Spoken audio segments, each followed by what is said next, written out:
comment franchit le cap des années 2000, le début des années 2000, parce que là, vous allez commencer à gravir Absolument. et à faire une ascension à ce moment-là. Ouais. Là, vous commencez à parler en votre nom, vous êtes chez vous.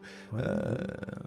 Comment Oui, je suis chez moi, et puis j'ai beaucoup d'ambition. C'est vrai aussi, ça fait partie du truc, forcément. Ça vous lâche pas. Non. Fêtard, Ouais. mais bosseur et ambitieux. Oui, exactement. Mais ambitieux, mais pas développeur d'affaires. J'en ai eu beaucoup, ça n'a pas beaucoup marché. Mais où ça a marché, mais disons, on s'est bien amusé. Ça, je pense que c'est l'essentiel, quoi. Pour ma part, c'est vraiment l'essentiel. C'est à la fois faire du bien aux personnes que l'on aime bien, aux amis, ou aux connaissances que l'on a, et que ce soit pas forcément un business tout le temps rentable. Voilà. Ouais, c'est tout. se faire plaisir. Se faire plaisir et faire plaisir aux autres, parce que, vous savez, dans les années 70-80, on était comme ça, quoi. Il n'y avait pas de différence comme maintenant, tout le monde était copains. Il n'y avait pas de haine, comme on peut ressentir, j'ai l'impression, à l'heure actuelle, quoi. Moins de clivage. Ouais, beaucoup moins de clivage, parce que tout le monde essayait de faire son trou quelque part. On avait tout le monde avait la possibilité de faire son trou quelque part, qu'on le veuille ou non. Ouais. Il fallait du courage, de l'abnégation, toujours pareil, du travail, et personne ne regardait la tâche en fait, personne, parce qu'on avait tous des ambitions, je crois. Sincèrement, on avait vraiment tous des ambitions. Et moi, j'ai beaucoup d'amis qui sortent des quartiers défavorisés, comme on dit, qui sont maintenant très bien. On était tout le temps ensemble, enfin voilà quoi. Il n'y a jamais eu cette espèce de chose que l'on connaît à l'heure actuelle. Vous voyez ? Bizarre. Pour ma part, je n'ai pas connu ça. J'ai eu cette chance-là. Ouais. On avait cette liberté, encore une fois de plus, de pouvoir essayer au moins d'agir. On avait tous envie d'essayer de réaliser nos rêves. En fait.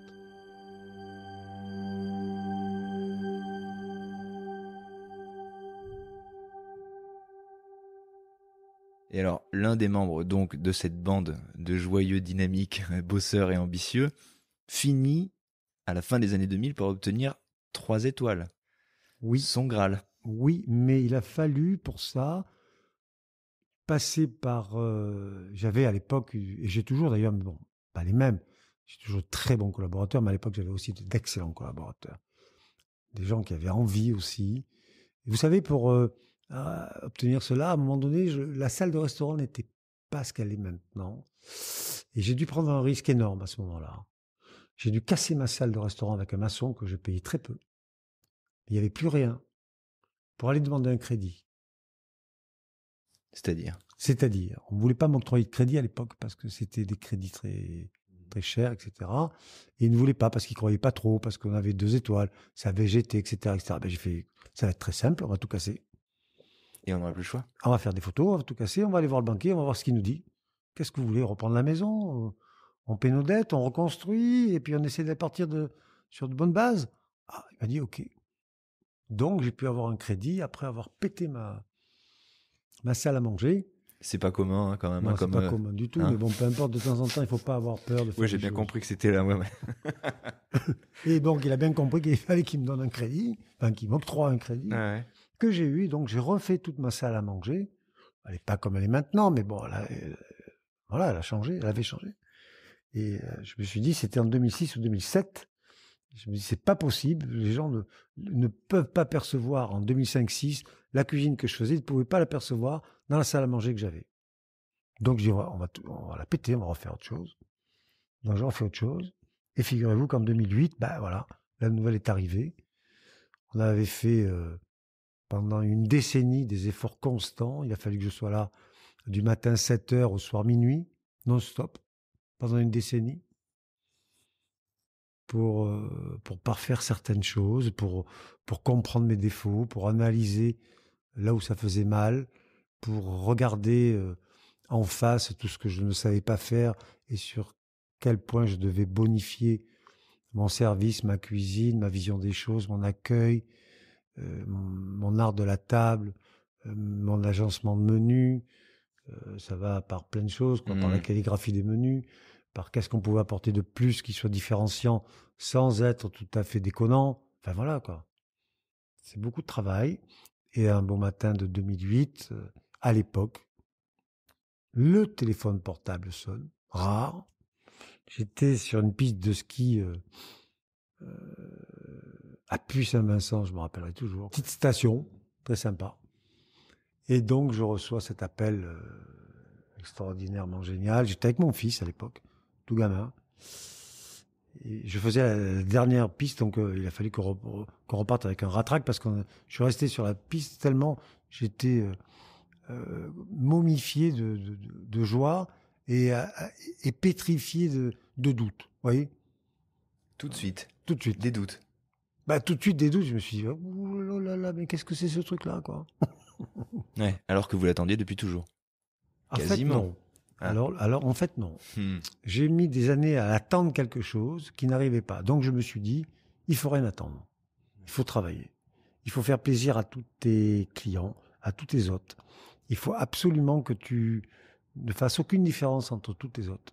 Et il faut que de A jusqu'à Z, tout ce que tu proposes soit non seulement super bon, mais super intelligent. Il ne faut pas demander quelque chose. Si on doit l'avoir, on l'a. On travaille pour, c'est vrai, mais on ne travaille pas en se disant tous les jours « il faut que j'ai 3 étoiles, il faut que j'ai 3 étoiles ». Ça, je l'ai fait, cette erreur-là. J'ai vite gommé. J'ai bien compris que je me cassais la figure. J'ai vite compris que ce n'était pas la bonne façon d'aborder les choses. Pour ma part, la bonne façon, comme je l'ai expliqué, c'était réellement de faire de son mieux, même plus que de son mieux, de donner le meilleur de soi-même à chaque jour, chaque service, chaque instant. Avec, en plus de ça, les contraintes financières pour y arriver, il faut se donner les moyens d'y arriver. Il faut se donner les moyens d'avoir les meilleurs produits. Il faut se donner les moyens de sourcer, comme on dit maintenant, mais qui est un terme que j'aime pas tellement, parce que c'est carrément le bon sens paysan, quoi. Hein ? Il faut aller voir les meilleurs maraîchers. Il faut aller voir les meilleurs pêcheurs.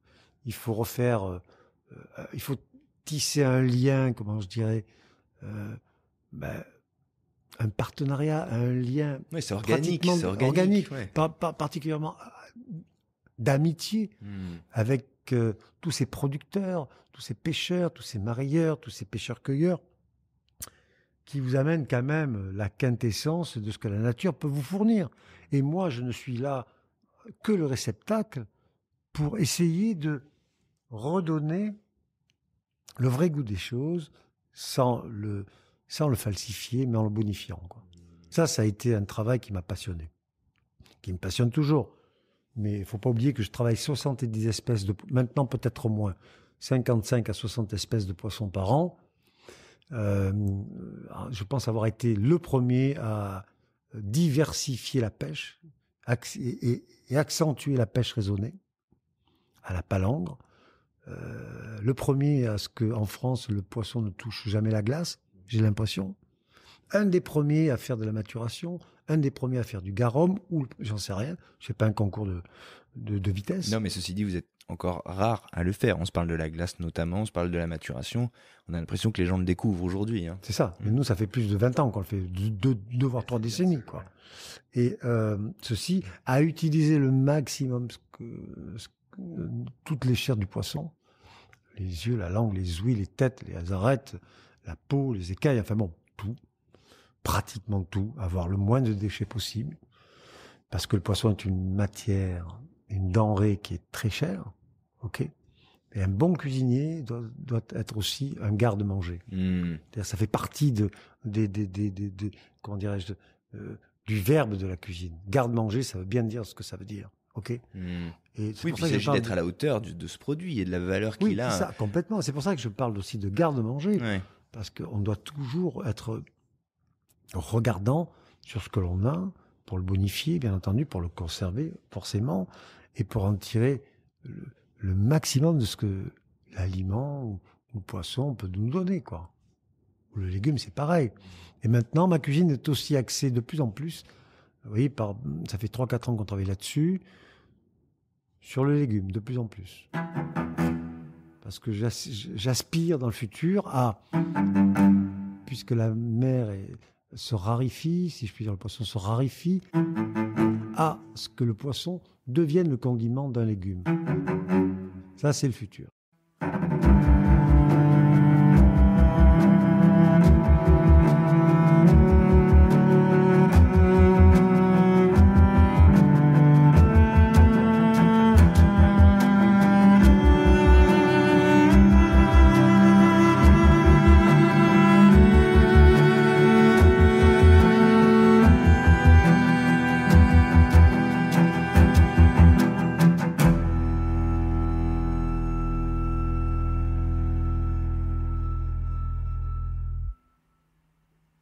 petit pivot mineur, mais qui peut être majeur pour la nature, la naturalité, la terre, enfin tout ce que... Oui, puis c'est une vision, c'est une manière d'aborder les choses. C'est Et en ça, l'occurrence, c'est à ça. ce moment-là, le Michelin consacre la vision que vous avez eue assez tôt. Donc vous êtes sur cette piste de ski, vous prenez ce shoot, vous aviez oublié, entre guillemets, ou mis de côté cette ambition parce que c'est pas la finalité. Mais on vous rappelle à l'ordre en vous disant, vous y êtes arrivé, quoi. Qu'est-ce qui va se passer ensuite? Une vague sur le bateau immobile, j'imagine. Une vague, et puis une vague où j'ai pu vraiment développer ma cuisine pure, ma cuisine de l'essentiel, euh, ma cuisine du vif du Mistral, ma cuisine de l'iode, ma cuisine de, voilà, de l'instinct, de la passion, de la radicalité, territorial aussi, quoi. Alors ça, Voilà. c'est marrant que vous disiez ça parce que, et ça vous ressemble, la radicalité. Mhm. C'est-à-dire que les 3 étoiles peuvent inhiber, les 3 étoiles peuvent vous faire dire, oula, il faut que je sois désormais garant de l'image que j'ai donnée, et on peut être un peu figé. Vous venez d'avoir 3 étoiles et vous dites que, boum, on pousse, on creuse le sillon, on Complètement. pousse les curseurs. Complètement. C'est C'était pas... juste. Ah oui, oui. C'est vraiment l'occasion vous est donnée. Ouais. Enfin bon, il y a plein de gens qui se disent, qui peuvent se dire, oulala, sécurité là. Là, pendant 5 ans, on déroule la même chose. Et on n'appuie pas sur l'accélérateur. Et non. On blinde. Et Et non. ouais, on a compris que Et c'était non. pas le genre de la maison. Pas le choix. C'est pas le genre. Ouais. Non, mais après, j'ai décidé, bien entendu, de sublimer de plus en plus les poissons, vraiment d'être euh, un détonateur dans tout ce qui est espèce de poisson, un révélateur de toutes ces chairs qui sont toutes différentes, d'essayer d'avoir une recette, peut-être pas par chaque chair de poisson, mais en l'occurrence, qui puisse s'adapter à certaines catégories de chair de poisson. Euh, Toujours ce maillage incessant avec les pêcheurs, vous voyez, les prud'hommes aussi, tout ça. Enfin, et c'est vraiment là que j'ai compris que eh ben, je pouvais sincèrement ouvrir les gaz et puis on y va, quoi. Vous avez le théâtre pour le faire aussi, parce que la culture Oui. dont vous parlez, celle du poisson, en l'occurrence de la cuisine du poisson, c'est une culture que les gens qui dégustent, les clients, les convives, clairement n'ont pas. Faire comprendre à des gens qu'il y a des saisonnalités, déjà, pour le poisson, Bien sûr. c'est déjà compliqué. Bien Travailler autre chose qu'un filet, les gens, la plupart, peuvent s'en étonner. La maturation, le fait de ne pas être conservé dans la glace, ce qui peut être une aberration, en fait, quand on y réfléchit, la glace, il y a plein de gens que ça peut étonner. Euh, Oui, j'ai l- bénéficié d'un terroir extraordinaire. ouais. Et puis, il faut vouloir l'assumer et le porter, ce message. Vous avez envie de le véhiculer, quand même. Oui, j'ai envie de le véhiculer, mais d'une façon tendre et douce, pas commerciale à outrance, en fait. Mm. Voilà. Voilà. Je trouve que c'est trop facile, quelque part. J'estime qu'une communication souterraine, pour moi, est plus pertinente à long terme.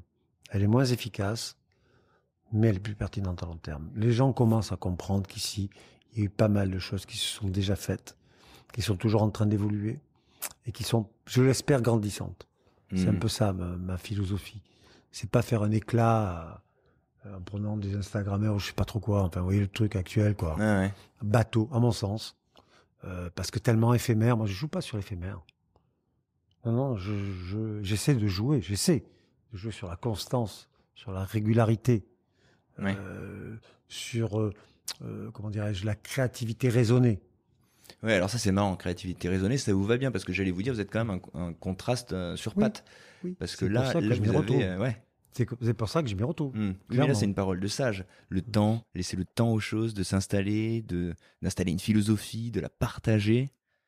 Voilà. Oui. Mais ça vient avec l'âge. Il a fallu beaucoup de brouhaha pour en arriver là, quoi. Ouais. Mais maintenant, voilà, c'est bien acquis. Mais je le sens actuellement, je le sens comme ça, réellement, quoi. Je sens que la lenteur est mère de sûreté aussi. Il a fallu du temps pour en arriver à ce constat. Comment il cesse le brouhaha? À quel moment il cesse? Jamais il cesse. Ah ouais. Ouais, on va le chercher différemment, peut-être, non, j'imagine. Probablement. On Oui. se parlait Tout à d'âge, fait. on se parlait de corps tout à l'heure. Le corps est un outil auquel vous êtes forcément confronté. Vous l'avez dit au tout début, on l'emploie des heures et des heures quand on est cuisinier. Et vous avez choisi en plus de le suremployer en Oui. étant aussi Moi, disponible j'ai la nuit. payé. Hein.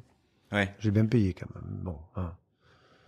Ça, c'est perso, mais Mais ça marque.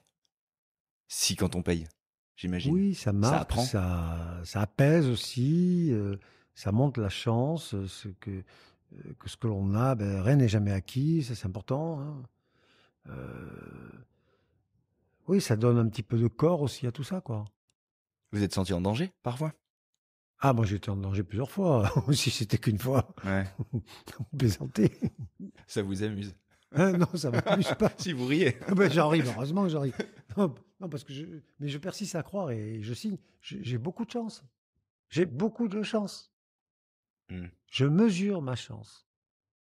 Je mesure la chance que j'ai eue d'avoir des grands-parents, des parents qui ont un lieu aussi sublime, qui ont eu la bonté de me transmettre, même si ça s'achète, ok, parce que rien n'est gratuit dans la vie. Ça aussi, c'est pareil. Hmm. Beaucoup d'efforts. Moi, j'ai mis plus de 20 ans à acheter ici quand même, ok. Complexe. Hmm. Et voilà. Comment on gère l'ombre en avançant? Une fois qu'on est consacré, une fois qu'on a un nom, une fois qu'on a ces 3 étoiles-là, là vous avez une parole de sagesse aujourd'hui dans le rapport que vous entretenez au temps. Mais vous avez toujours cette appétence pour l'ombre. Comment on le gère et comment ça se traduit dans votre quotidien ou dans votre cuisine aujourd'hui?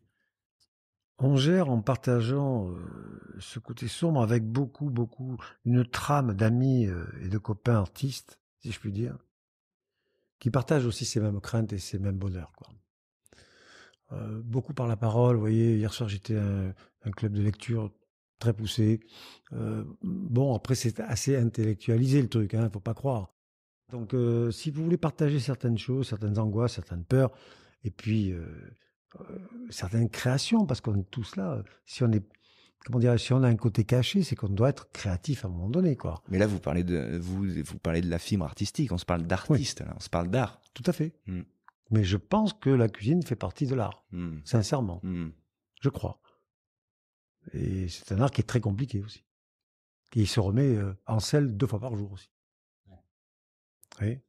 Et 2 fois par jour, il faut être bon. C'est pour ça qu'on a une partition et que dans cette partition, on se permet, à un moment donné, un peu de faire cuisine, de la musique contemporaine, de la cuisine contemporaine, quoi. Hmm. Si on veut. Vous voyez. Ça n'a pas dû être facile tous les jours de suivre votre art ou la manière dont vous l'avez exercé, j'imagine. Parce qu'on sent une énergie et ce rapport à la créativité a dû faire qu'il y a eu des moments, ça Ah, mais devait je peux swinger un m'emporter. petit peu, non?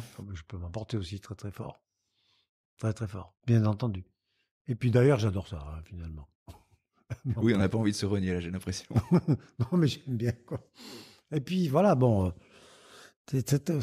comment je pourrais dire ça? Je même pas l'exprimer, puisque c'est très compliqué des fois de parler de soi. Des fois, c'est même un petit peu gênant, si je puis dire. On n'a pas tout le temps envie de se dévoiler à 200-300%, c'est pas possible, quoi. Hmm. Il y a certaines, vous savez, on est dans une époque où la transparence fait légion, pas chez moi. Je trouve qu'on a trop parlé de transparence. J'aime bien l'opacité de temps en temps. Ouais, celle de l'abysse. Exactement. Ça, j'aime bien ça parce que je trouve que c'est bien. Ça fait partie d'une vie. Certains secrets, certaines choses. C'est quoi, c'est une élégance? Certains sous-entendus. Je crois aussi. C'est peut-être aussi une élégance. Ça fait peut-être partie d'une vieille race de dandy des années 80, j'imagine. À la William Brooks ou je sais pas, ou l'Oscar Wilde, ou vous voyez, bon, peu importe. Mais je crois, ouais, probablement. C'est aussi une certaine forme d'élégance. Oui, c'est vrai. Je crois que oui. Est-ce que votre cuisine, elle vous trahit? Est-ce qu'elle vous traduit? Est-ce qu'en la dégustant, on vous découvre? C'est pas toujours facile, on a l'impression que c'est une évidence ça. Mais c'est pas toujours le cas en fait. Non, c'est pas toujours le cas. Elle traduit ce que je pense être le meilleur de moi-même, en fait. C'est-à-dire une ligne droite, bien pure, sans embûches, avec une digestibilité incomparable, sans crème, sans beurre, bien entendu. Elle est très lisible. Vous êtes lisible? Pas vraiment. C'est- C'est pour ça que je disais qu'elle traduit quelque chose de meilleur en moi. Voilà. Hmm. Donc, je crois que à quelque part, c'est un réceptacle salvateur. C'est votre Pratique. lumière pour le coup, c'est votre côté lumineux. Absolument, c'est là où vraiment tout se traduit. Et puis au fil des ans, on acquiert un palais, on acquiert un cerveau formaté en bibliothèque gustative, vous voyez, tout ça, quoi, qui devient redoutable en fait. Ouais. Sincèrement, il faut pas se faire manger par son monstre aussi, quoi, hein, qu'on a créé, quoi. Vous savez, quand on est cuisinier, que ça fait quand même plus de 45 ans qu'on fait ça, à un moment donné, on dissèque tout ce que l'on mange, ce que l'on hume, ce que l'on sent, ce que l'on voit. Ouais. Scanner. Scanner. Scanner, non. Scanner, c'est trop chirurgical. Il n'y a pas assez de poésie là-dedans. Le scanner, non, ça va pas. C'est trop médicinal. Expérience, je dirais, plutôt. Ça va mieux. Ça va mieux avec la cuisine. Et dans votre cuisine, vous parliez d'épure, Oui. le contraste avec le brouhaha. Mhm. Il y a de la surprise dans votre cuisine. Est-ce que... Il y a de la constance. La surprise, elle se veut dans l'entité, dans l'entièreté, si je puis dire, de la cuisine.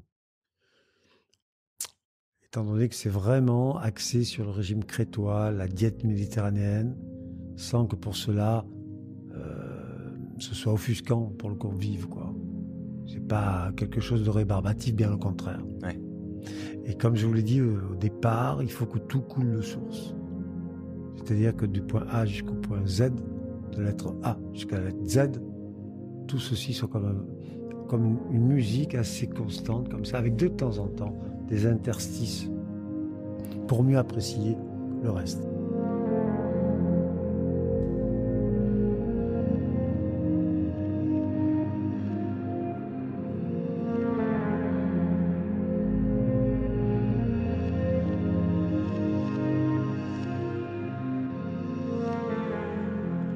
Vous parlez d'une forme d'alignement, de sérénité. On sent une sérénité Oui, dans ça pourrait être dans ce une chemin. musique de Brian Eno, si on veut, par exemple. Oui, pourquoi pas.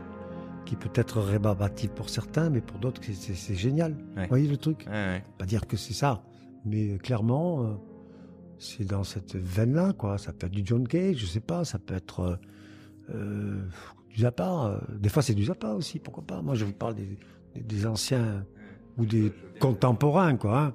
Mais ça, c'est peut-être aussi une chose que je ferai dans le futur, c'est accorder certaines pistes audio à certains menus, vous voyez. Et ça, il faut que je le fasse avec un ingénieur du son, etc., etc. Il faut que je fasse ça très, très bien. Ouais, on sent qu'il y a une envie de réalisation. Il s'agit de trouver une note. Quand vous parlez de votre musique, il y a une forme de musicalité.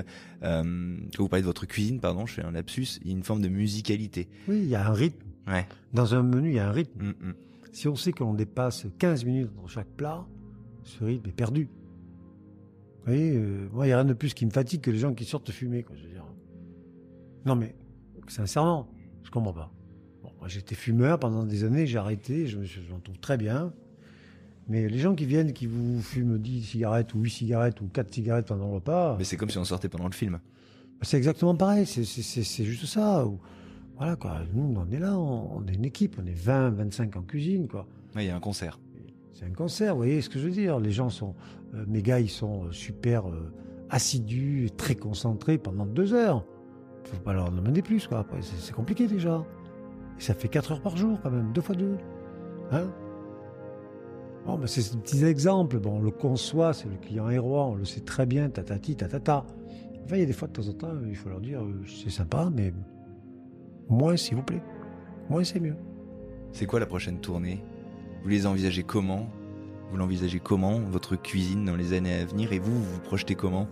Là, on est face à l'horizon. Ça tombe bien, c'est celui que vous regardez depuis l'enfance. Quand vous le regardez aujourd'hui... Ah, pour moi, ça scintille de 1000 feux. Excusez-moi, on dirait des diamants. Aujourd'hui, c'est une journée de Mistral scintillante avec un soleil extraordinaire. C'est sublime. Ouais. Et sincèrement, moi qui suis un peu méditatif quand même et contemplatif, ça me va parfaitement bien, quoi. Je dirais, vous pouvez rester l'après-midi à regarder les vagues comme ça passer, scintiller avec le soleil, puis le soleil bas, le soleil haut. C'est extraordinaire. C'est exactement ça, je crois, en fait, ce que je voudrais retranscrire. Avec, bien entendu, accolé à toute cette merveille qu'on a devant les yeux, toute la nature que l'on peut avoir dans l'arrière-pays.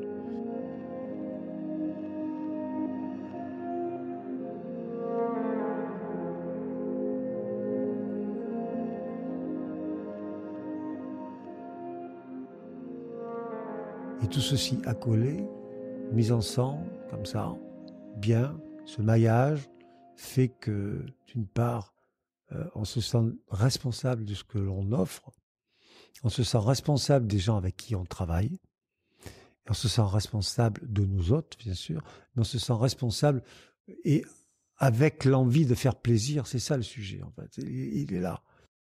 Et ce que je souhaite maintenant, c'est d'une part, mettre l'accent de plus en plus sur le légume, avec l'iode, bien entendu, comme je le disais tout à l'heure, que le poisson, le crustacé, les coquillages se déplacent un peu. Se déplacent un peu, deviennent un peu plus condiments, insérés de temps en temps, comme l'on fait à l'heure actuelle, un plat végétal que l'on magnifie dans le menu, comme une pause un petit peu gustative.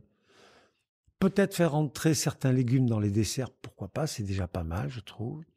Travailler de plus en plus la maturation de poissons, travailler de plus en plus, si je puis dire, euh, la totalité du poisson, travailler de plus en plus près avec les pêcheurs-cueilleurs, être très proche de leur métier qui est très compliqué. C'est grâce à eux qu'on a une pêche raisonnée. Et peut-être que ceci, c'est déjà quelques années qui vont passer, Ça j'imagine. fait beaucoup là, il y a encore beaucoup de choses à écrire. Vous êtes encore en partie pour écrire beaucoup de choses. Ah mais vous savez... Vous n'allez pas quitter le bateau tout de suite non, là. j'ai pas l'intention du tout. Et sincèrement, je crois que faut pas prendre ça comme un sacerdoce, c'est juste une histoire de vie, je crois. On se complaît, on se complaît pas. Vous savez, tout le monde part de vacances, moi je sais même pas ce que c'est, quoi. Et franchement, je m'en fiche. Voilà. Sincèrement, je m'en fiche. Quand je veux prendre 2 jours, je les prends. Si je veux pas les prendre, je les prends pas. Mais je connais pas le truc, on part 3 semaines, moi. Je sais pas ce que c'est. Et franchement, je m'en fiche. Je l'ai déjà fait quand j'étais jeune, plus jeune. Bon, c'est très bien. J'ai l'occasion de le faire de par mon métier, en voyageant pour faire des repas à gauche, à droite, si je veux ou pas, ou des conférences. Ça me va très très bien. Vous savez, j'ai vraiment besoin de cette pression en fait. Ouais. Cette pression me tire vers le meilleur. Cette pression me fait exister aussi quelque part. Hein. Et puis vous savez très bien que tous les chefs ont un ego démesuré, quoi. Faut pas le nier. C'est pas à moi de le dire. Non, mais c'est à moi de le dire parce que je suis très bien, que je les côtoie tous les jours, tout le temps, au téléphone ou sur des réunions, peu importe. Mais on a tous un ego quelque part démesuré. Qui laisse de la place pour les gens qui vous entourent. Complètement, mais aussi ils vont l'avoir tôt ou tard, hein, l'ego démesuré de toute manière. Mais c'est en fait, comme c'est hyper, la cuisine est hyper personnifiée, quoi. Et si elle n'est pas hyper personnifiée, elle perd de son intérêt. Si on veut atteindre le Saint Graal, si je puis dire, qu'on n'atteint jamais, même si on a 3 étoiles, on n'est jamais, comment dirais-je, au maximum de son niveau. Il y a toujours des paliers à franchir, tout le temps, tout le temps, tout le temps. Et à partir du moment où on commence à se reposer, c'est fini. Terminé. Mais cette quête et cette course, elle est marrante et ce sera mon dernier point. Il y a une forme de symbiose avec l'intuition première. Moi, j'ai été frappé par ce que vous avez dit au tout début, quand vous avez parlé de ce bateau immobile. Finalement, cet endroit, il s'est imprimé en vous, le bateau immobile. C'est vous. Oui. Le bateau, il est là pour l'aventure. Et l'immobilité, c'est cet ancrage. C'est vous. Ça. C'est ce contraste depuis le début qui mais continue à s'écrire ici. C'est indélébile, en fait. Je crois que j'incarne cette maison maintenant, et elle m'incarne aussi. Ça va être compliqué pour le futur.